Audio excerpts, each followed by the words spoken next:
Welcome to the Marvee Football Academy podcast. In this season, I'm going to be speaking to academy managers from the Premier League, Championship, League One, League Two, and some Scottish clubs. As an academy parent myself, I want to bring some insight into how these academies are being run. I find that it's easy to approach coaches. I hear from players, ex-players, and parents on many platforms about their experiences in academies. But I do not hear from academy managers. This is why I want to do this season. If you think first team managers have playing staff of 18 to 25, whereas academy managers have a playing staff of over 100. That could be from the under 9s to the under 18s. These are people who are so powerful, but they just seem like these men in grey suits or women in grey suits that you just never get to hear from. So what I want to do is I want to bring to you, the listener, what they think, what they want to sign, and what they are looking for in these academies. So if you like this episode, don't just watch and keep it to yourself. Subscribe to see more and spread the word. I'm joined today by former German World Cup winner, Arsenal captain, Mr. Per Mertesacker, now the Academy Manager at Arsenal. Thanks for coming on my podcast, Per. No problem. Looking forward. First, I wanna just build a picture. Mm-hmm. Who was the first professional academy that you played for? Hannover 96, who is in the championship, the German version's championship, playing right now. When I was 12. When you was 12, did you get a trial? Did you get spotted? I just joined 2 really good players from our local grassroots team. So it's just 3 of us. We weren't trialing. We were 3 really good players from a grassroots team, and we beat Hannover in one of the competitions. And they wanted probably the 2 more than myself, but I just joined the crew basically. So I just That's funny. Yeah. How long was the trial for? I think that there wasn't a trial. They picked up 2 coaches and 3 players from the grassroots team. And so how many players was in the team? At that time, maybe 20 players. But we were really a successful grassroots team in the region of Hannover, and they just nicked 2 coaches and 3 players. That's it. And did you ever doubt that you would get signed, or did you get signed straight away? No, that wasn't at that time. That wasn't like trialing or 8 weeks or signing. Nah, that was just a card with your picture on it, and you have like that's it. There wasn't such thing as signing or let's say a lengthy period of trialing or feedback. Nah, nothing like that. It's just we're just picked up by Hannover, and we just at the start of the new season joined the team and just started training. That was it. There was no event of signing or event of whatever. We make a big deal out of everything. Nothing. Just go on with it. Did you play like other like German pro clubs or like Bayern or any, like how we do it over here? Yeah. It would have been more the northern side at that time if I would join the equivalent of the under 13 team. We would stay regionally with our position. And once you got older, then you got more in the North League. You would play clubs like Werder Bremen. You would play clubs like Brunswick, but not as such as or international tournament. You play against Barcelona, Paris Saint-Germain, Juventus, or you play against Bayern Munich and Stuttgart on a daily basis, or Dortmund. Nothing like it. No, we didn't get exposed to that level and to that competition. What we would do in Germany, Is it like that now? yeah, I think so. Is much more. And when you speak about professional academies, they are now professional academies. Back in the days, that was the biggest club in the region and where everyone wanted to play for. But professional, everyone was, even the coaches, they would work for free, mate. It was that there wouldn't be like a system where, you know, even when I look back, or even the pitches, red clay, the AstroTurf was like concrete. Was concrete. It wasn't like an AstroTurf of nowadays. So the circumstances were much different. What I would say is the exposure was great until the winter month. Let's say October to February. It was all indoor, training indoor, and tournaments indoor. So we would put an emphasis on going to the western, like West Germany, and play indoor tournaments from Hannover Yeah. to the west. You would play then teams, and that would be quite exciting. But the whole like winter month, 4 months to play just indoor training, games, tournaments, and then when we were lucky with Hannover, we might go to the semi-final, final. You would get like 250 euros at that time, 500 euros on the way back. We would stop at McDonald's or at the at the service station and get some food. That would be the main highlight. That would be Main the highlight. highlight of it, not the That would be football. the highlight basically. So playing those like tournaments. But nowadays, the international tournaments, fantastic fixtures. I mean, we expose every age group to three almost like tournaments every season of that big caliber. So no, this is much more sophisticated now. Back in the day, so when you speak about what professional academy did I join, I didn't join a professional academy. So to that extent, the circumstances, what I believe when I reflect back, the circumstances led me to be in that position now because I feel like, especially the youth back at then, very little was given to you. Everything was really, really hardly earned. Not to say that they don't earn it nowadays. They do, right? The best ones they do, but the opportunity is like sky high, sky high. So, who used to take you to the games? Like, was it Um, your parents? yes, yes. I was very lucky that my parents were both able to. My dad, as a coach who coached me, was able Oh to wow. take me, or we just had the network, the family, the friends who could always take me. It was then when I was a bit older, then I took the bus to training, bus and train also. That was given to us. That was given to us. So we got a we got I think you could buy it for 20 euros that time, where you could go free on any bus or any tube around Hannover. That was a ticket the club would buy you on a monthly basis. So So you're there was. from Hanover, right? Yes, I'm from Yes. the region of Hannover, like 20 minutes away from Hannover. Okay. So, what was your dad's? What was the conversations like in the car when you had bad performances? Yeah. Yeah, I think it boiled to a point where I said, Dad, I'm not having this anymore. I think it was around that time, 12, 13, 14-ish, where I said, I need to have a different coach. It doesn't work. It doesn't work. Oh wow. Was it was It, it, was it intense? not intense, but it's just, I felt like even the feeling of me being the son of someone, like there was always a bias towards me.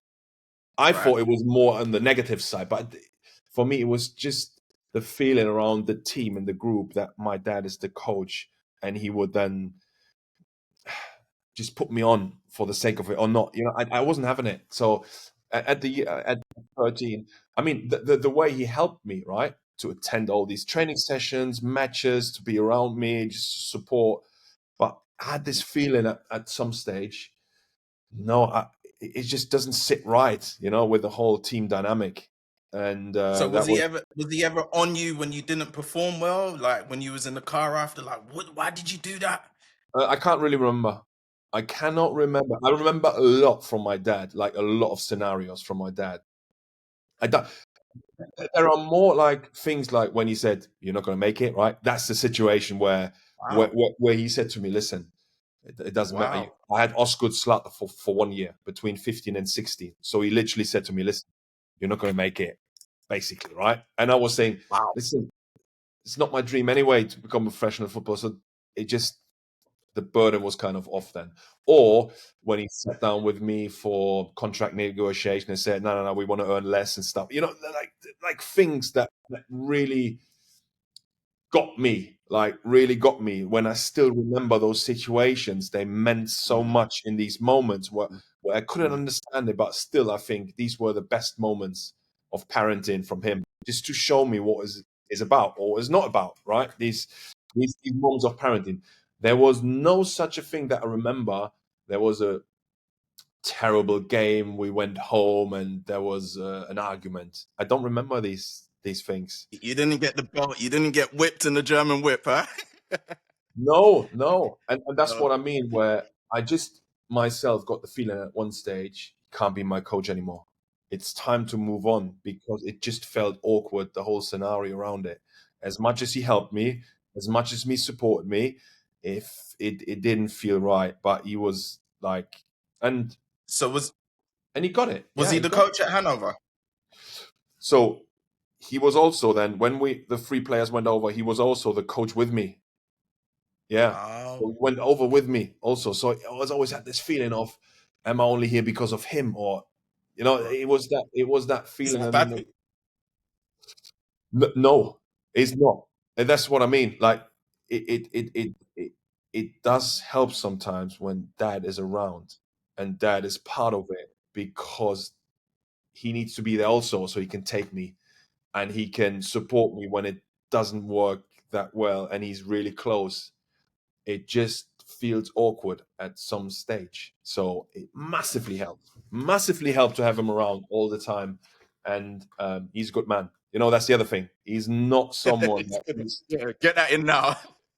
yeah, because he could easily just, chuck me in and you play every second, but he managed it really well. But still, for me at some stage, and he felt it himself, it was awkward. So he then went more into the, let's say, management of the academy, um, sort of thing. And still, so that awkward feeling probably never left me in terms of, am I really good enough? Am I really good enough? Or am I just here because of him? Because when it helped me was when I was injured for a year. Mm. There was Yeah, never because you such. said you had Osgood, right? Yes. So I was out for a year and I kept lingering around the system.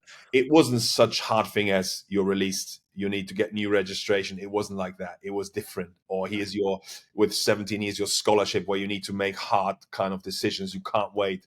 Back then, you could kind of linger around, you'll be the 24th choice squad, and there was no such thing as, you have only 20 players for the 16s. You have only probably 15 scholarship you can give out. That wasn't such a thing. You can linger around, and even if you were injured, you can be the whatever choice, and we're happy with this. And that Is obviously, this until you got offered pro or yeah, basically, yeah. That was that. It was less pressurized in terms of numbers, and so there wasn't such a thing. So still, they would make decisions because people want to play, right? At some stage, they need to play. So actually, it helps sometimes just to make sure you take a few players on, but the others will go elsewhere and will also thrive. That's the beauty of the system that we provide. Also, is, yeah, there's a hard cap at times where you think, shall we take him? Shall we not? But at times, it's actually the caring thing for the boy to actually release him to let him thrive elsewhere, because that's where he gets the game time. But back then, it was for me, if you were injured, you just hang around, stayed fit, and coming into the under 19, so like 17 and a half, 18, when Oscar just goes, right? Just disappears. yeah, because my son's dealing with that now. And Yeah. it's crazy. It's crazy. And this is when I was out for a year. I could only do a bit of gym work. And once I stepped onto, I had pain. I took like painkillers, whatever, but I couldn't play. I couldn't play for a whole year. So what? You're okay. So you're 6'6" now. What was the Yeah. growth spurt? Was it a massive growth spurt? Yeah, I think it was then. I was always one of the tallest players. Like I was Okay. always one of the tallest players. So that wasn't like, let's say, he grew 15 centimeters or such a thing. I was always one of the Uh-huh. tallest. But that time, I couldn't deal with this. I couldn't deal with the intensity. I couldn't deal with the pain. So Hmm. I was left out. So I just How wasn't in the how was that team. emotionally? Yeah, it was. I managed it well because dad, he wrote me off, right? Basically, for being what he seemed I could achieve. And it was mum that said, listen, football is your hobby. Do your school, meet your friends, stay as you are, basically. No, you know who you are, stay as you are. So I wasn't emotionally attached too much into this whole professional thing. I wasn't attached emotionally to it, which then helped me just, okay, I just go to the gym every now and then, see how it is. And when I get better, I get better. Yeah, because when you're attached to Hannover 96, you're in a little town near Hannover. It's big, and people pay attention to that. If you play for Arsenal Football Club and your peers, what's going on? They're interested. It is a big deal. Fortunately for me, I wasn't too attached to that stuff. I always saw being a professional. I loved Hannover 96. I loved the first team. I loved to go there on the Saturday. Um, go on the like wooden benches and stuff. I loved it, but that was too attached for me. I was too detached from that feeling. Oh, I'm going to be there. That was too far away from me. So I was really back at the time was really realistic, which was Right. not quite common. And I This think might not mum, work out, basically. yeah, like for me, it was fine. Like if I don't become a professional footballer, I do my school, I do my A levels, I study sports. I was always good at sports, right? Whatever sports, football, basketball, volleyball, beach volley. I just kept growing, like kept going with it. So fortunately, I wasn't too attached to this player at Hanover. You know, is big. I just stayed attached to myself and what I was about. And that really helped me not to fall into this roller coaster ride, Oh, all of a sudden I'm defined by this. I'm not, looking back, I wasn't. When did they give out professional contracts? Like what age? Is it like 16, 18 No, back at then, Hanover? back then, I think I signed my first professional contract due to the fact that Hanover needed to have a certain quota for German players. This is how you signed your first contract, mate. Back then, it Dude, wait, was hold good. on. So you tagged along, you tagged along with your Yeah, friends just to make up the numbers, and then you yeah, get a yeah, professional contract because yeah. because they need to make the quota. What kind of lucky story is this? Yeah, and then so you were part of the under 19s team. I was in my second year of under 19s, and then we went into the semi-final of the German Championship, and we faced Munich 1860. Back that time, they were the biggest rivals of Bayern Munich, and they were actually playing Bundesliga. 1860 Munich.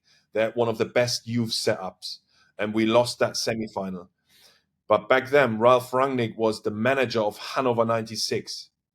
Oh wow. So he watched the semi-final of the under 19s. So he was basically, because we were in the semi-final, he watched it, and I actually it went to penalties, right?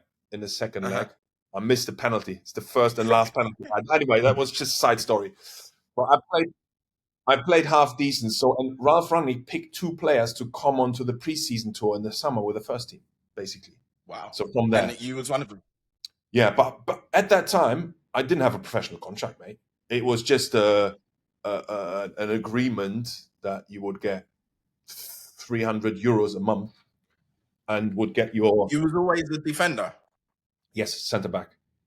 Okay. The beauty of the back four came into play when I was first year under 17s. So when I came back from my growth spurt, back four, centre back, and I went in. This is my position. This is it. Just play simple. Win your headers. Be valuable to the team. Play a role. Bang. That was it. The beauty of the back four came in when I was 17 and a half. And from there, I never looked back. That was the making Good. of me in terms of it was just the right fit. And then coming to my first year at under 19s, I was just played under 19s as a younger player and under 19s as an older player. Because in Germany, you kind of had these two age groups together. So when you played under 17, you had always two age groups together. When you play under 19, you've got the 18s and 19s together. And when you were Is it still now? is still now 17s and 19s. So when you come up from the under 17s to the under 19s, you in your first year, if you play, then you're a bit more talented than the others. So that was a big deal. However, back then you had a first team, a second team, and a third team. We're the third team in the under 19s. So you always You kind of, was. yeah, if you were a younger player and you weren't playing in the under 19s, you could go down and play Yeah. in the second team of the under 19s. So yeah, it was. But it's interesting to me because you said you never felt like you was the No. best player. So when I had the growth spurt and I was just watching from the sidelines, basically, we were going like with the under 17s. We were going far. We're competing in the Northern League, and I remember going to a game and we would win a game, and there were five outstanding players, right? Outstanding players playing for regional kind of selection teams and stuff. And I was never part of that. I was thinking these Yes. five players, they will make it 100%. I'm convinced, like, and I've got no Right. chance, right? And that Yes. brought me back to this being emotionally attached to something. I didn't see it for myself, and I saw it for others. 2 years later, right? Let's say that was equivalent to under 16 football. 2 years later, when the dust settles on physical growth, mental growth, that's where the dust settles. With us, all of the time, we're thinking under 16, this is where the dust settled. No. For some, it does. For others, it goes a bit beyond that point. And I would say the sweet spot around 17 and a half. This is where the Right. dust settles in terms of the growth and maturation. And when I Yes. look back at these 2 years after, where I thought these guys will make it, 2 years later, when I started back in training, I was thinking, holy moly, I can compete here. I can keep up. Before I wasn't there, like I had no chance in terms of speed, in terms of transition, understanding moments. I had no chance. Then all of a sudden, I felt I can compete. I can go. I can. And then I was really good at thinking, bang, here we go. This is me. Now I'm in this position. I'm So gonna do it anything. changed up there.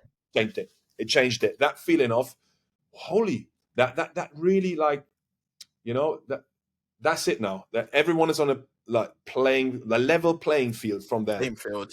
Yeah. Level playing field. And then it went from there to I grabbed this opportunity. And from there, never look back. Obviously, you're still, I think, even to offer an agreement of 300 euros a month, I was probably the last they did it with because of my dad was there, he was still hanging around.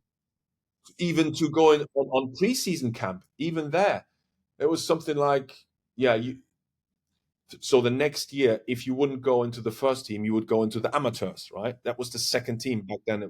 So I had a place there then, but I went into preseason camp with the first team, and back then you had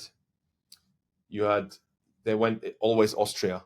Austria was always a place to be for preseason camps, and they had these Alpen Cups, like a tournament where you play against other teams that were in preseason, and then it was televised back. That was the only chance where you could Oh watch wow. games. It was televised back then, and I was just Wow. going there training. It was all overwhelming. The speed was too much for me, and all of a sudden, Yeah. like there were a couple of injuries, and all of a sudden, I was on the pitch. Like I was Right. literally on the pitch, Man, and everything is falling in line for you, right? I was just not thinking of it, just playing my game, and it was just not changing anything, just playing simple. Take the ball with the chest down, play the pass to the next man. Nothing spectacular, right? No diagonal balls, no playing up from the back, nothing. Just basic work, and everyone was really happy afterwards. And then what happens back then was you just got thrown into this media people. Like it wasn't social media right back, where you could then post. It was nothing. It was just some guy spoke to me. He have five guys that they would like to speak to you, like, and I was thinking, well, what, 5 guys? Yeah, okay, no problem. I just go there without any education, without any learnings, I just try to speak to people, try to be a decent human being, and not bigging up myself, just speaking normal, humble. That was the approach, Yeah, without yeah, knowing. Oh, these were guys from the press, and you got to be careful, got to be this, got to be that, yeah, and yeah, that is yeah, the education of my parents. Just where we were, where we come from. Never forget your roots, and this is where it comes to play, where you're exposed to something where could be a few traps. I just done it, and this is how it started, basically, where all of a sudden you got a bit of attention, and I think then the clubs start to think, okay, now we can maybe put him on a professional contract to fit the quota. I think you had from your squad 14 players needed to be German, so you had always every year you had like 3 or 4 quota players from the academy to be on 2,000 a month and just hang around the amateurs and the first team. So, That was so it. what was the feeling watching those so-called five boys you saw at 16, like released, or what does that feel like at the time? Yeah. Like, wow, the They best weren't boys are not necessarily, here no yeah, more. they weren't necessarily released at that time, but when you look back now, no one ever made it into the professional That's world, crazy, right? right? That's crazy, and that is the thing when I look back, it's just these early judgments, right? That we all do, Yeah, like yeah. early Because judgments and what early I'm thinking. trying to bring it It's, is the picture of you yeah, thinking you're not the best. yeah, So it's like all the best people don't always yeah. make it. Do you understand? So it's like what it's very Yeah. interesting. It's fascinating when I look back and thinking, and that's why I look back into these scenarios where these light bulb moments for me, where dad questions me, where but he still hangs around, where I'm thinking he's not gonna make it, I've got no chance, but I still have a happy life. It wasn't like, it was just trying to manage, yourself, all the time. And when I look back and would speak to my 14, 15-year old, like, this patience, right? There was patience. I had patience in me. I don't know why. Did That's you what. have any routines? Did you have any daily routines that you would do to Yeah, bring I, you I would. to Yeah, I would walk with my friend 20 minutes to school every morning. that was a set routine in your mind? Unbelievable. And when I look back now, we wouldn't do that, right? Like, we were in the small town, 15,000 people lived there, and the school was on the other side of the of the city, and we didn't go by or didn't do the bus. We always walked. Like, we met every morning, you know, Yes. 7:15 at a certain point. There was no, and then we would walk and talk about whatever the day would bring. It was. What was the walk? Did you feel that walk was a benefit to you, like when I, it came I to the pitch? I never made a link to it. As we were Okay. talking through it now, in terms of routines, I think that was Yes. fascinating for us to make that call on. No, no, no. Every morning we meet here, and then we go together for 20 minutes. We wouldn't take a ride. We just take that 20 minutes and we'll talk about homework. We would talk about football. We would talk about a game. We would talk about anything just to decompress or just to get ourselves in a mood of, okay, what a great day to be part of life. It's just these routines away from football, massive. Yeah. Yeah. Or like Right. driving to, I mean, we would go like the pool, the big pool, outdoor space. Yeah. That would be big every summer. Would just go there and just share time with friends and just outdoor pool and just play football on the grass. Just, I don't know. Good times. It was great to be part of football, and it was great to play for Hannover. But essentially, it was just one thing that I had, right? Just one thing. And when it was away from me, I was just thinking, yeah, still I've got this thing going here, with my friends, and it was just beautiful. And just what I say, which friends that know you for a long time, old friends, call them old friends, so valuable in your life. Never always speak about them. Just connecting back to your roots, or spending Yeah. holidays. Where it's just places where you always used to go. These are so magical. Right? Yeah. So I wanna know. You're okay. So you said under 19s, yeah. So you're Yeah. 16 now. You've turned 16. You're a tall guy playing for Yeah. the big local German team. At this point, you you know the girls, the drinks, the drugs, the Yeah. parties, alcohol comes. Yeah. How do you avoid that, or do you avoid it, or what's your thinking? Yeah. Yeah. There was always going back home from school. There was always Hmm. 100 meters away from the school was always this group, right? Hmm. You know, cigarettes. You could see. You just football took me away from that. Football It really was took it me was away. It was was that a really. decision? It was a decision. I can't stay here. I need to go football.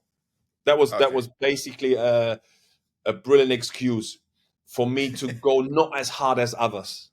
There would be a garden party at times where I would join because at some stage you want to be part of something, you want to be cool, Yes. you want to be seeing something, Yeah. but still, that feeling in the back of my mind, I'm in football, I'm in sports, I want to do this I properly. can't do this. This I think kept me away from 80% of it. 20% I was in, 80%. So they're still finding the You balance. dipped your toe.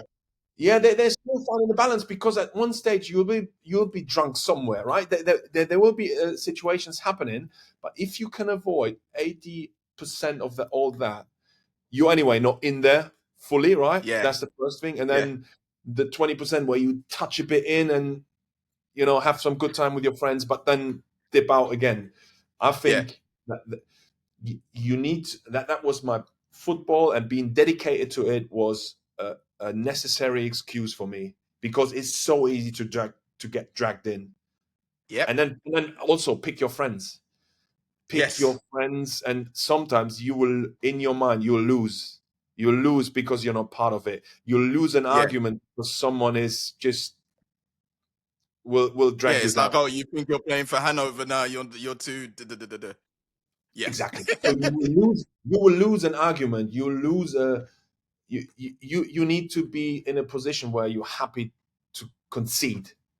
In the long Yes. run, Yes. now people asking me for tickets, and I'm thinking, no, no, no, no, no. So now I remember back. I say, listen, no, no, no, I Yeah. can remember. I can remember Yes. back then. Yes. And But you still see the same people then sometimes.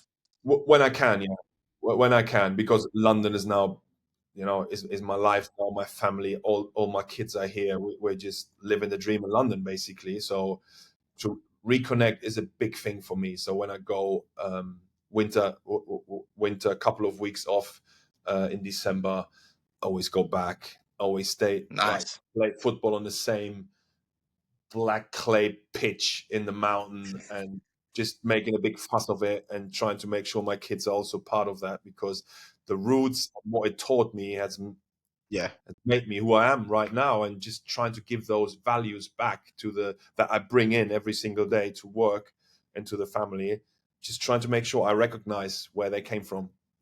Yeah. So okay, that's great. So we fast forward. You win the World Cup with Germany. You join Arsenal, and you're captain and everything. Yeah, When does the conversation, or who brings the conversation of the academy job? yeah. How does that come about? Arsene Wenger. Arsene Wenger. Arsene Wenger brings that to me. I've got one more year left on my contract. Yes. I'm 30, 32 years old. I just retired from Germany a couple of years earlier, so it's different. It's a different feel. I can sense, obviously, at this 2017 final against Chelsea was brilliant, but I was out for the whole year. So this Right. conversation happens where transition, you know, do I want to go back to Germany and play another couple of seasons and ruin my body completely and create false expectations? No, I'm not going to do that anyway.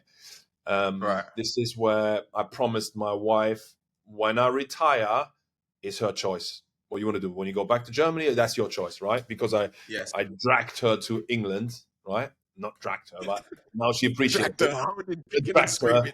I dragged her to fulfill, like, let's say, my dream to play Premier League. Because at one stage, when you're in it, you dream about Yeah. come into the best league. Anyway, Yeah. so I had to ask. So that was the situation. Arsene Wenger came to me because Andries Jonker just left the Arsenal Academy. So Right. to go to Wolfsburg as a head coach and took Freddie Ljungberg with him. And then I think there was a situation where Mikel Arteta left Arsenal to go Yes. Yes. to Pep and be his assistant Yeah. Yeah. coach. Yeah. And I think there were conversations with Arsenal happening. Oh, Mikel, does don't you want to stay? And we can't lose great people for the club. I think those sort of situations helped me. Where Arsene came to me and said, can you think about, do you want to stay at the club? Right? Do you want to Yeah. stay in some form of capacity? And then I asked my wife. She was really happy to stay. And then I was thinking, yeah, I want to stop playing anyway. I'm happy. I'm happy to Yeah. stay here. And then Did you have to do any qualifications or stuff um, to? and then 2 weeks later, he offered me the job of head of the academy, basically. And I was like, whoa. Um, and I think Arsene and Ivan Gazidis, who was the CEO at that time, they then just Mhm. done the deal with me, and I was really happy. Obviously, then I had a year of transition, meeting Yeah. people that helped me a lot. And Luke Hobbs was there on an interim basis, and he was then my assistant. He's now head of coaching. So people alongside Arsenal was always good for having people there who just would learn from, help. I always had a good track record of bringing youngsters through, and that never changes, right? Because it's the Yeah. club what it is. So anyway, I just needed to, because I started my B license with the PFA. Right. It's been amazing with Yes. me. So, and to be an academy manager, you have to have the A. So I just continued on that trajectory to get my B and then my A license, and that was pretty much Okay. it. That's the qualification you need to do the job. The Okay. rest just Oh, it's just learn quickly, because yeah. I entered it and I didn't know, right? I have no clue, right? Basically, no clue. I need to use of staff to help me fill in, listen for a Yeah. year, basically in my first season. And now it's been almost 7 years. Brilliant. So Yeah. what category is the academy? I know what that is, but I mean for Yeah. somebody who doesn't know, what Yeah. category is the academy and how do you become that category? Yeah. So the system governed by the Premier League has got 4 categories, and Arsenal is Cat 1 Academy, so of the highest level. For that, you need to prove via audit from the Premier League that Yes. you are have got the right facilities, have got the right people, the right environment for youngsters to be introduced into a system that takes care of the football, but more of the holistic development. So being category 1 means you are, one of the highest qualified to do that job. And Right. what it also helps in terms of categorization, there are academies who are lower categories, right? Which is fine. Yeah. They're all doing an amazing job, right? It's just filtering through grassroots, coming to the system, and have an opportunity to grow and to develop with this. So there's no good or bad in terms of categorization. Just it marks from the Premier League the ones who invest the most in terms of their people and their facilities. Do you think the audits restricts your ideas? Like, do you have ideas to like expand the academy or do new stuff with the academy that you Yeah, cannot I do think within the rules? I think that has changed massively.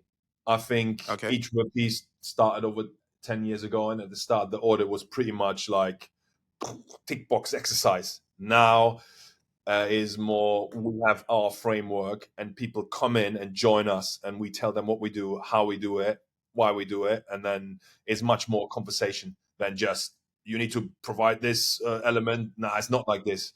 We will Okay. we will bring our vision that we have for our youngsters to the Premier League and bring the case forward, and then they Right. will just see what it is. And at the moment, it feels like this is much more of a discussion, conversation. There are elements where you need to improve, you know, Yeah.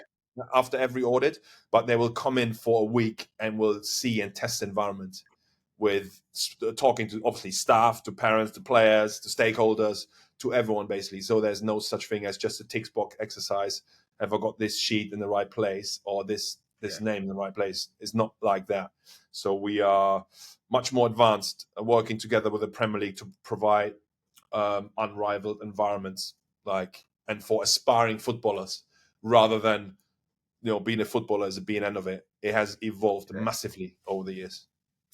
Cool. Do you pick your coaches and scouting staff? Is it your job to do that?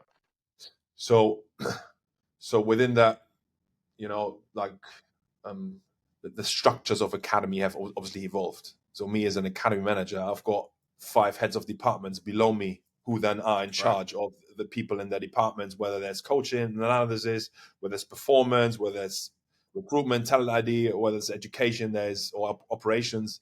There's so much more into it. So it's not only me that picks like anyone So you give anymore. you give those people targets basically. Yeah, targets, objectives, the Hmm. what and the how matters to us Hmm. massively, and Hmm. and this is my job, like putting people in the right places and getting the Yeah. right ones in, which we feel will enhance our environment of challenge and care. That's it. And obviously, if a head of department will make higher in terms of under 21's head coach, for example, obviously I will be part of that. Even the sporting director will be part of it. So it depends Right. where it is. That structurally there is a hierarchy, because Yes. people need to be in positions where they can actually take care of people. Yes. But in terms of on a day to day, there's no hierarchy and such, dealing with people and just being approachable. That's really important to me, and being present. So I've got, a relationship with the under nines coach as well as with the under 21's coach. That's But good. there are 4 layers between us basically, but it doesn't. But in terms of his development action plan, the under nines, someone else is in charge of that. It's not me. Oh, interesting. So when you have the budget, is that from the football association or is it from the owner? And is there a thing on you to like, Yeah. okay, so this is your budget, you have to perform to this Yeah. criteria? So the Premier League will fund us if we are Category One. I think there's a million that you get funded. So once you go a bit Right? lower, so actually for providing facilities and staff, here's what the Premier Yes. League will fund you. We will exceed that massively in terms of our budget, right? So we get Okay. that million, but we will spend 10 times more than that. It's just the breadth of the academies The nowadays, and root, the foundation of it. Yeah. what we are trying to achieve. And if you look at the business case, obviously, Yeah. there's always an element of business involved. We're trying to provide an environment that is, there for humans to develop holistically. But if they, at the end of it, if we're doing a great job, we'll have multiple outcomes. One outcome is for the club is that we have got players that perform on the pitch. Yes. That's the first thing, or provide value, to the market because they're as good, or Yeah. get sold and provide value for the club in the future, and makes us invest more. But the business case of our academy is amazing. So I'm not going to talk about it, right? I'm Yes, not going to definitely speak not. with my line manager. I'm not going to talk about it, and not even here. But I'm not at the moment. We're in such a good place. Yeah. There's a budget in place. I need to make sure that is facilitated in the right way, Right. and do the right things with this. So I'm not like, Yes. we need to splash here and there. This is not how it works at Arsenal. We need to do it in a sensible way where we can see that there's always a correlation between, what we give and Hmm. what we give first and what we kind of take back on the other hand. So there's always finding the right balance between it. That we're really conscious of the budget constraints that we have, in terms of how we've done things in the past and will do in the future, and will be the same if I'm in charge or someone else. Arsenal will recruit in the right way and the right people who absolutely respect that. So that's why at Arsenal we're really fortunate with the opportunities we give to youngsters, that they create their own pathway, that they create the value for themselves, but also for the club. It has really, really worked out. And then also that we've got human beings who can excel in life. That's the other massive thing that's always in my head. So what is youth development to you? What does that mean? Yeah. Um, I think it's a massive opportunity to shape the future of the world. That's what youth development is. Um, and when I look back at kind of my football journey, with all the ins and outs, and I was not meant to be here, and I was looking back, actually, kept me going. What were the essence of Yes. like Yes. the what I've learned from football and how it helped me Yes. to be successful somewhere? As It's a person. mental. It's mental. Yeah. Mental. Yeah. It's all personal development, and the things thrown at Yes. us within the football Yeah. business is how can I stay who I am but personally grow with that. Yes. Yes. That's it. Yes. That's it. Yeah. And that's Yeah. what youth development is. You just Yeah. need to have good mentors and people around you who will give you a nudge every now and then. And this is our job. Like Yeah. Arsene Wenger gave me a nudge. Here you go. Like this is where coaches and mentors come in. Brilliant, right? Where you need to just Mm. listen to it. He told me, Mm-hmm. you're going to do this. And I'm thinking, what? Me? Okay. Yeah. There are moments in time where you think like, where dad said to me, no, we don't take 2,000, we take 1,600 and we want this opportunity here. And I was thinking, Dad, what you like just within me, like, what were you talking about, right? What are you doing here? Yeah. Looking Yeah. back, Yeah. Yeah. I know what he's doing. He was just shaping me. He was mentoring me. He was Yeah. giving me like, this is what this is about now. And this is what we go for. When we're not going for the big time, we're not going to negotiate The now. big This time. is Yeah. Yeah. the time where you need to put your head down and really work for something Yeah. and earn it and Yeah. give first before we take. That is massive. Yes. And I think if we can instill that in the next generation, it will be of benefit. Yeah. So So, what do you think is important? the only way. I always speak about the only way. The only way forward is a person. The only way. What do you think is important? Results or development? Um, here's another thing. When I enter the pitch, like always wanted to win, right? That was always wanted to win. Um, when the 18s or not, like 18s, 21s lose a game, I'm never on the phone to the coach the next day and say, "Listen, what was going on?" Like,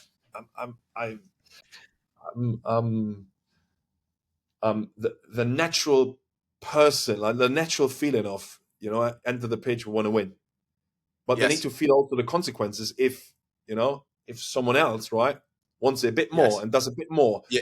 then it has got Yes. consequences. How do I learn from this? So Yes. I'm always Yes. thinking, have I learned more from the wins or the losses? Probably the losses, That's and both will happen. I'm all in for going on the pitch and want to win. But mhm. now, if I train with the under 16s, I want to win every single game or training game.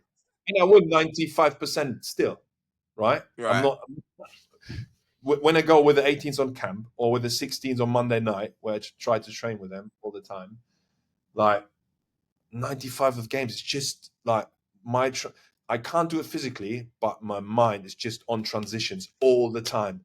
And I'm just a second quicker than anyone else on the pitch. It's what it's That's about. brilliant. And I need to You still feel got it. it, yeah? It's half got it in a way where I've got it. and this is what I want to instill in terms of, why does I want them to ask, why is he still winning? Why does he keep mm, winning? That's the mm, question. mm, And that's all around the mm. personal development. What I want them to ask me, what is it? Why are you What is still it you're winning? doing? Yeah.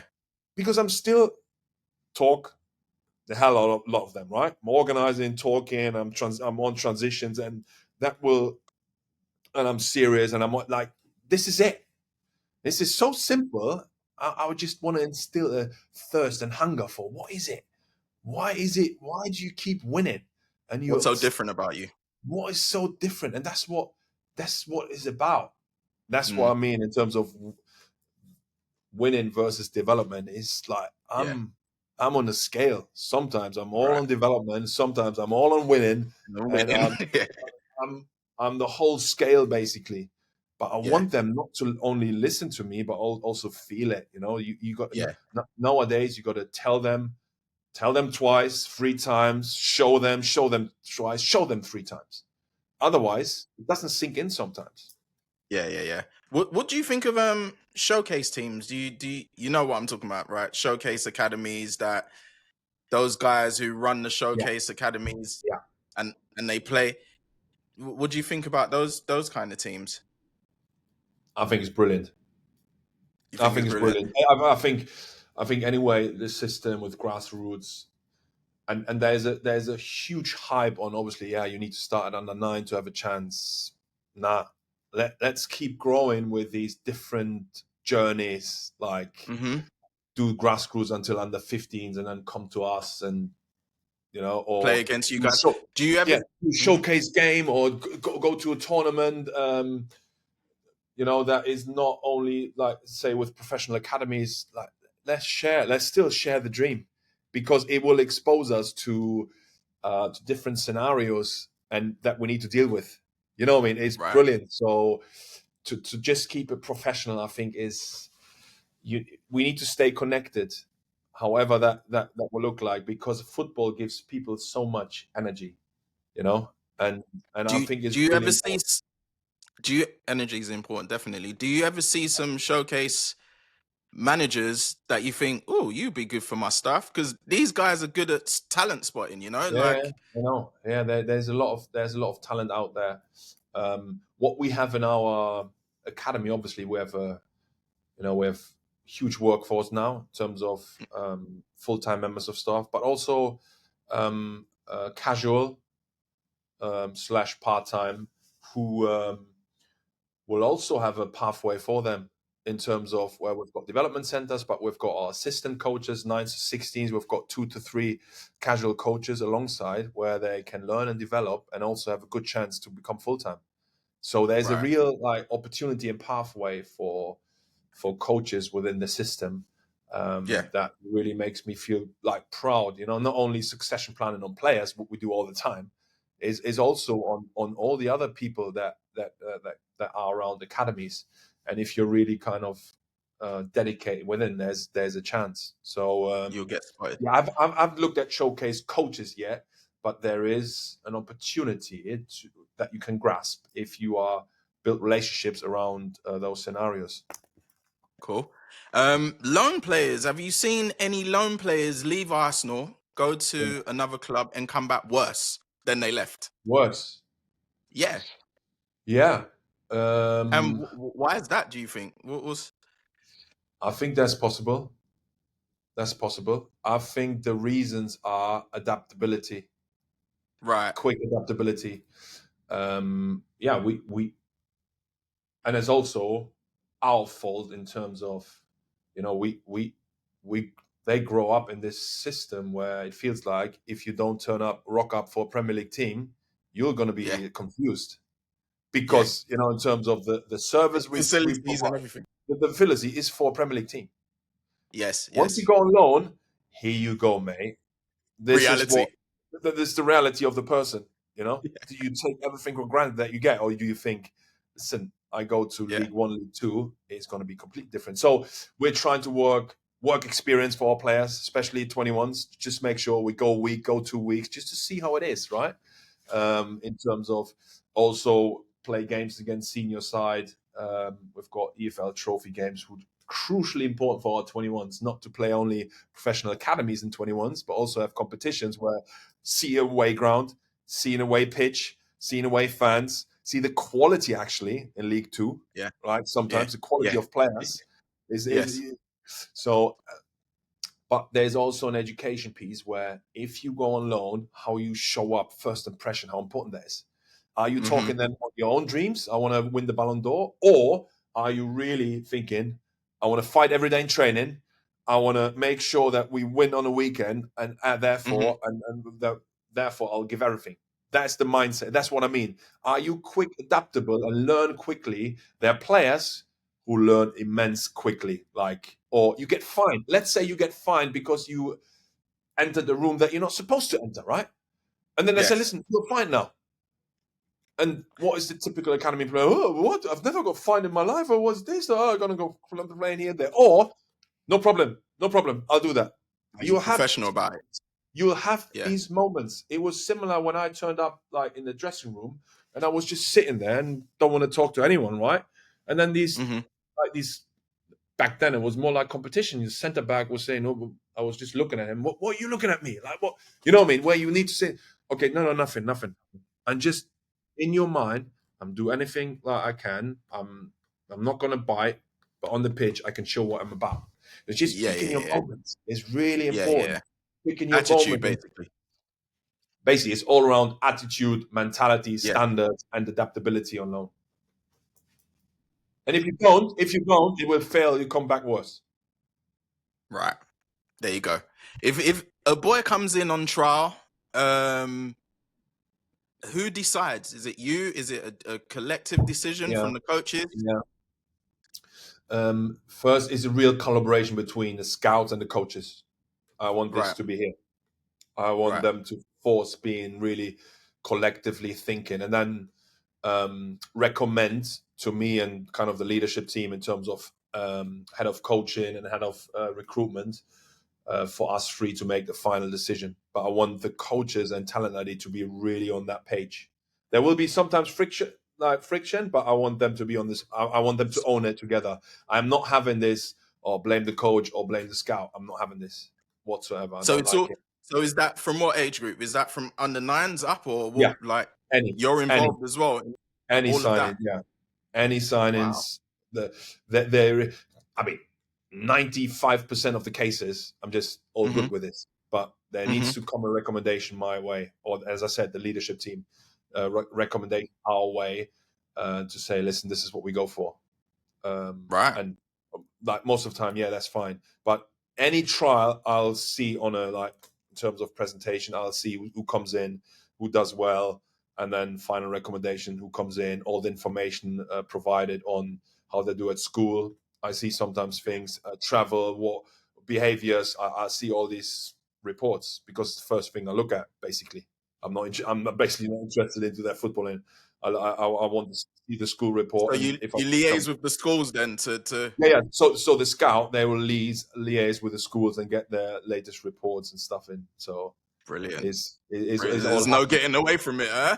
No, no, not really. And it's all choices that you make and habits that you create. Because at the end of the day, Yeah, it's your habits like that will determine how far you will go. Simple as. And exactly. your That's why habits I and was asking you about routines. and how disciplined you are around these habits. That's it. Yes, yes. And you can't turn it on and off. It can't turn off on You and off. can you? It's- So, is there a specific profile that you tell your scouts to go and look at, like for a player?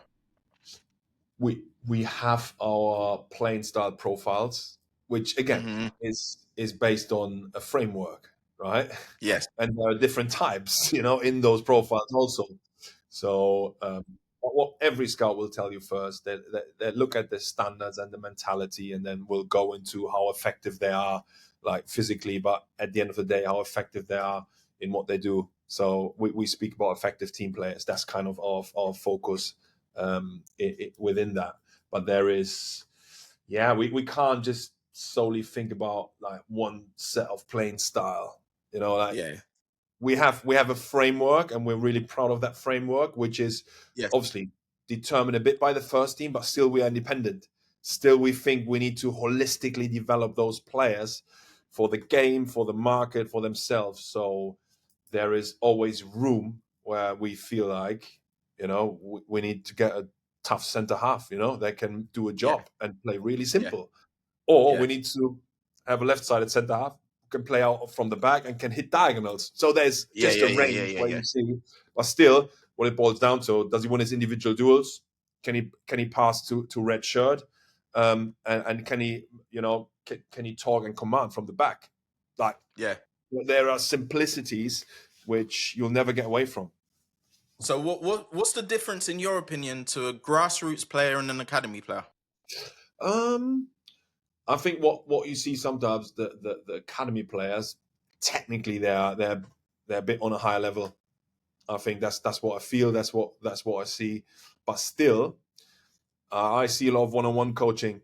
Technical ability in one-on-one drills. I don't Yeah, know. I can't talk about experience. I've never had it. I've never had one-on-one coaching opportunity. yeah, But what I had is when the drills came, to a certain scenario, my mentality was every pass, every control matters. Like yeah, this is the mindset you got to go in with. to improve. And also, game situations are every time different, all the time Yeah. different. Is your Yeah. technique under pressure? Is your Yeah. Yeah. technique under physical contact? What is your kind of falling back to, when everything goes wrong? Yeah. So, and if something goes wrong, what do you do? How do you get your confidence back? These are Yeah. the Yeah. Yeah. Yeah. questions Yeah. Not that need. losing it within the 90 minutes if you make a mistake, These basically. are the questions that you got to answer at some stage, and will Mm, make you either effective or mm, not. mm. And that's what I see, that there is difference. So I love the freedom of grassroots, and I love it that it still is. Sometimes we look at a talent and it's so raw, and we love it, right? And that's Yeah. what Yeah. Yeah. what I'm trying to say all the time. Is, there are, we want to build from the bottom in terms of the under nines. We want to have a sound age group that is diverse in terms of their abilities, in terms of their backgrounds. That is really important. And then we see how that age group develops. And if we need to add or release at times, that's what we will do. But there's always room, for different type of players, Yeah. like Yeah. there are Yeah. room for different type of finishes and different types of defenders. There will always be an element of where we really provide the framework, but we are free within it. And that's how we want our players also to feel in the final third, that they can express themselves. And that's what professional academy can hopefully deliver, but also the grassroots of the bit more raw, a bit maybe the technical ability not as sound, but still there's still opportunities to grow, and still a growth spurt to come, and still the sweet spot to be hit, and still the adversity to rock up. So it will all come. How many days a week do you train for the kids? For the kids under 9, they train 3 times a week, and again, 3 times a is week. is a lot. It's a lot of commitment, especially for the parents. So big up to the parents. The commitment is huge. Right. So do you expect these parents, commitment wise, when they sign, to show up to every session, every training session, and every match? What's your feeling about that? No, I don't expect all the time to be there. I think it's important also, to share to share the experiences, and to go with friends, and like, because it's also important to feel that independence. That's what I describe as my dad was always with me at times. Yeah. Nah, just leave me alone. I don't want to Yeah. always watch the sidelines. Oh, is there someone? Feel the support, but also free in a sense, that freedom that I can do things on my own. So I don't Right. expect everyone to be there all the time, but it's just important that the kids feel the support, And all the are, time. are But you there's not are you necessarily, like, the unconditional love is, don't necessarily need to be present all the time. yeah, are you do you have any take on, because when Mikel started, obviously we saw what he was like when it came to lateness. What's your thinking about no more needs to be said. What's your thinking I about? mean, he sets the expectations for us to see what, how do we deal with lateness, and how do we, in the academy. Obviously, there's a bit more wiggle room, in terms of traffic and stuff, especially at Hale End. Yeah, but if So if someone is consistently late to yeah, training or matches, he wouldn't play, wouldn't play. right, does that go against you? We had that with the 21s this year. Someone doesn't turn up for the pre-match, he's not playing. He's not playing. There is, when we speak about the values that we bring and the certain framework that we have, this is where we get tested, and we want to create a culture that is challenging and caring. I explained that, but there's the dynamic between them. How much, care does he need in that moment to understand? If you do that in any senior environment, that's it. That could be your Yeah, career done, basically. yeah, So yeah, yeah, yeah, we yeah, need to filter that down to say, that's and when I remember, like, how often was I late for? It's probably go back to my last year, where I was like only training and missed the plane back from, or the plane was cancelled back from Germany to London, where I literally went to Arsene Wenger because he was pretty relaxed with it. I contacted, listen, my plane, it's my fault. He was relaxed, but it was my Yeah. fault. I said to him, listen, find me, do something with me. I need to see the consequences of I it. need the consequence. I'm not happy with me. It was my fault. Yeah, Even yeah, was fly back on the same day. It's not right. yeah, And even I could yeah. blame whatever the weather, whatever the case may be. I said, no, find me. I want it. That is on me. And I let the team down. That kind of sense, right? That Hmm. needs grumbling. Yeah, yeah, If you want yeah, to be yeah. part of a team sport, that needs to be grumbling. Yeah. So So yeah, do you have you and your coaches ever looked at a player, thought player looks amazing, talented, then you look at the parents and you think, I'm not signing that. Too much stress. Look at him smiling. that can happen. Yes, that can You've happen. had That circumstances, yeah. that can happen, and that Yeah, is tough at times when you are just effective on the football pitch, right? Because yeah. ultimately, essentially, I think long term you've got no chance. Like Right.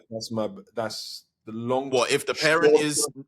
Yeah, if short term you might get something out of the player, but long term and to lead an environment, this is what we need, especially at Arsenal. We can't have habits, that will not sustain it. So sustainable success with lack of attitude is for me impossible. So I need to look at that, filter that down, trying to help and develop also, right? We're not saying, oh, this is it, this is done. Trying to help and develop that and be really firm with it. But just my belief. And from that belief, that's how we create that environment here around so are Arsenal. there similarities between the parents who you've seen turn pro of the boys and the parents who have been of some of the boys who have been released? Is there like you look at certain Yeah, parents and you the go, parents are the biggest role models for their sons or daughters. That's it. yes, The biggest yes, behaviors that will show on a daily basis in parents will show up for kids, 100%. yeah. How difficult do you find release meetings? Like the Yeah, whole release difficult. and retains? Are you are Yeah, you are difficult. you, Yeah, it's difficult. Yeah, even when I came into this job, I had no clue, right, about these yeah, things. And um, the one thing that is important for me coming across genuine in that sense where I'm still nervous every time I go into a meeting where I offer scholarship or not. I'm still have that feeling. If that leaves me that feeling, I will leave. Like I will go because I need that. Because it's still, you're making judgment decisions. Still with that back in my mind, I'm thinking you still have got a chance, mate. Just don't yeah. take this as you still almost Don't like take saying, this as final. hey, my dad thought I'm not going to make it, but I still made it. And there's still an Yeah, element where we release you, but that's brilliant for you. It gives you like this door will close, another opens. That's the yeah. mentality how I get into those meetings. But still, I'm nervous, and I still sometimes are emotional around it. Right. Have you released anyone where you thought, oh no, I made a mistake there? No, I don't look at it like this. Again, No. as I said, opportunities will come for players, and that's good.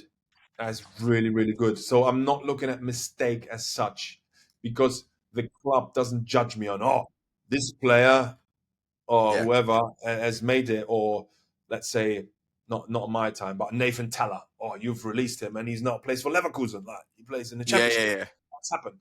The club doesn't work like this because, Okay. on the other hand, players have released like Edin Ketia came to us and thriving. We give the players those examples. Like we give them Yes. on the place. Listen, we release you now, Yeah. but look at those guys. Yeah. Yeah. Take Yeah. inspiration from others. Yeah. So That I it's don't not look at it finished. as mistakes. I look at this as at this moment in time, this is the decision that we're taking for Right. this for the sake of the whole circumstance, and sometimes it will turn out to be the best thing for this individual. Cool. Do you sit down with Mikel and say you need to watch this guy or that guy? It will happen naturally because Oh, so there's no once set times.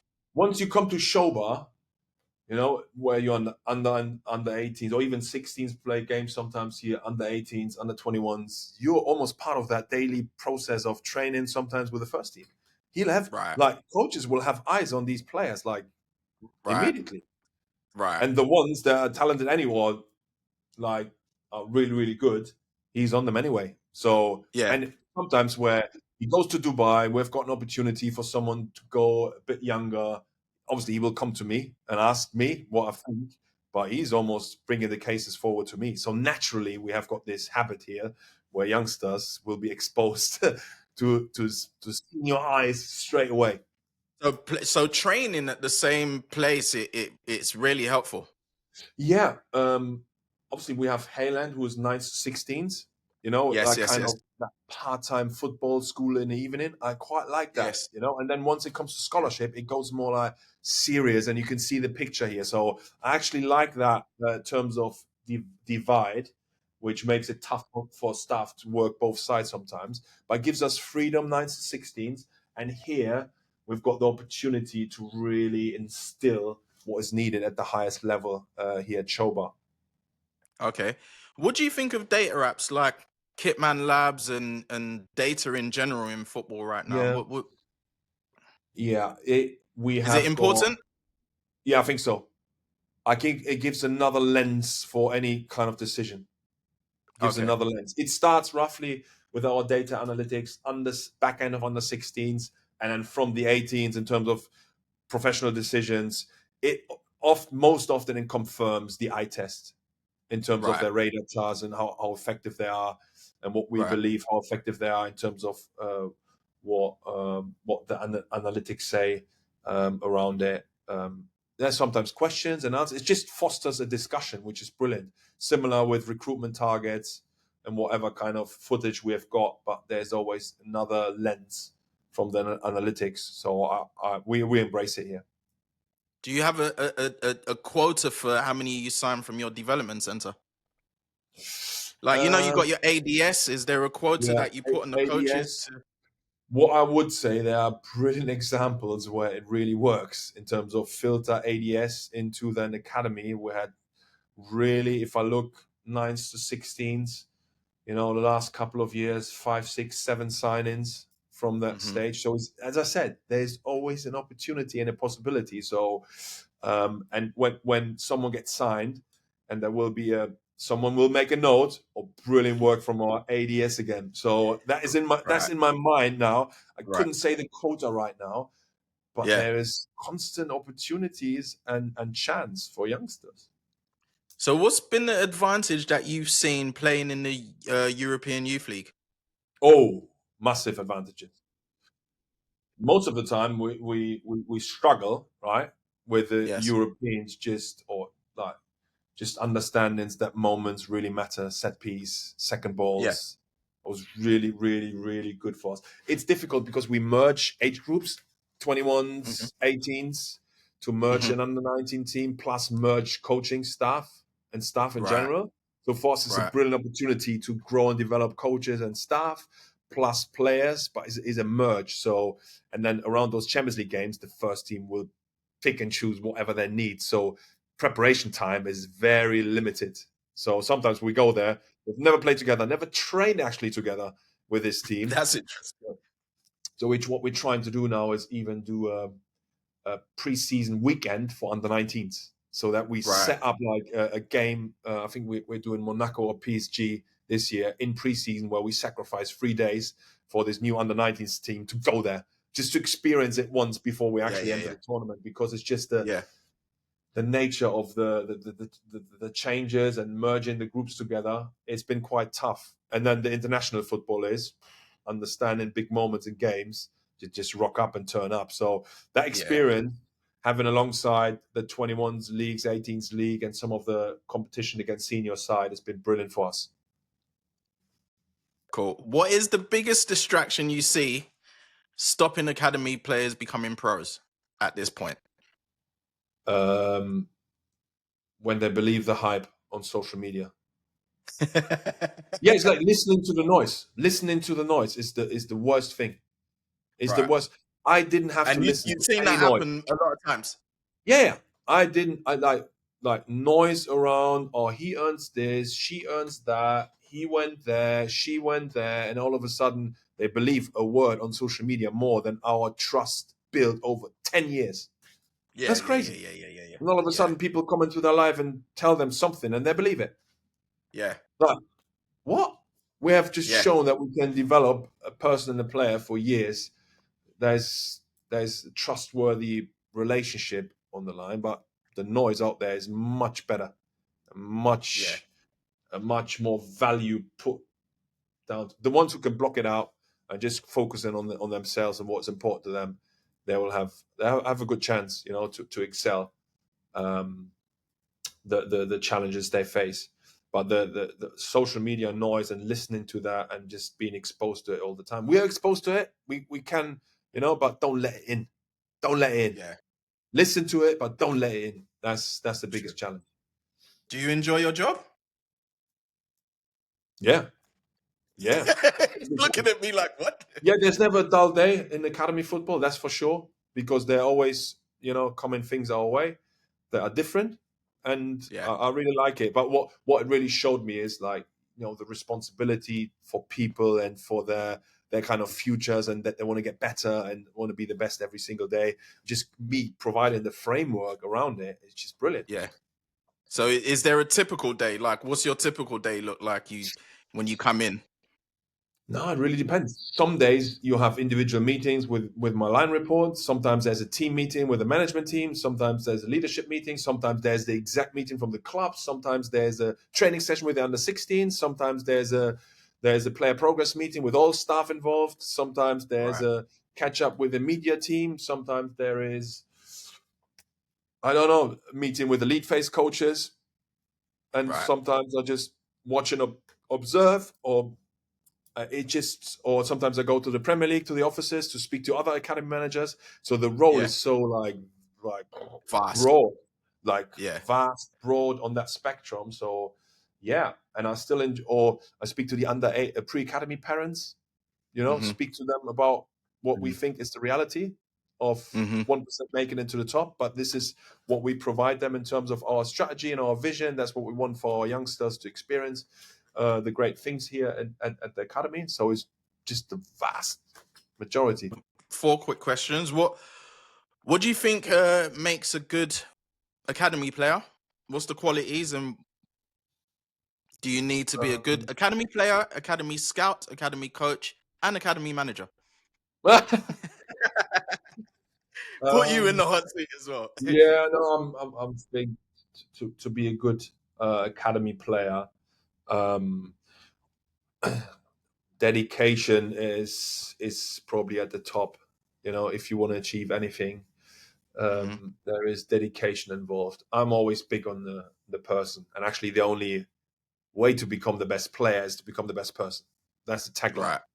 Before Right. we actually speak about becoming professional, so I really break it down: professional, player, person.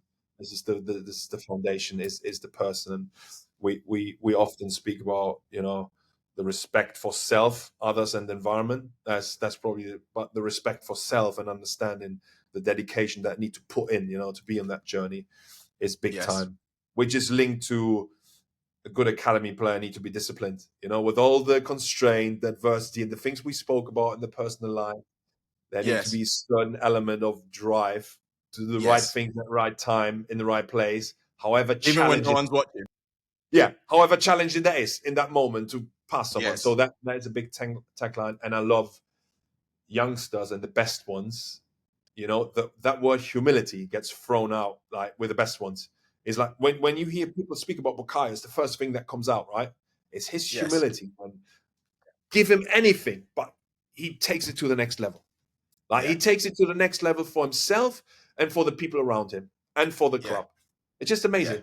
Whatever he's been given, he's always outworked, outtrained his like even his contracts that he's been given because he understood who he is and what he needs to do, and that comes back to his person and this quality around humility. However good I am, whatever I get given, I get better and I value others. That's and he kind of understanding who he is. So that's been massive. So these like respect, discipline, humility. I could talk about these things like all day All long, the time. Yeah. all day long.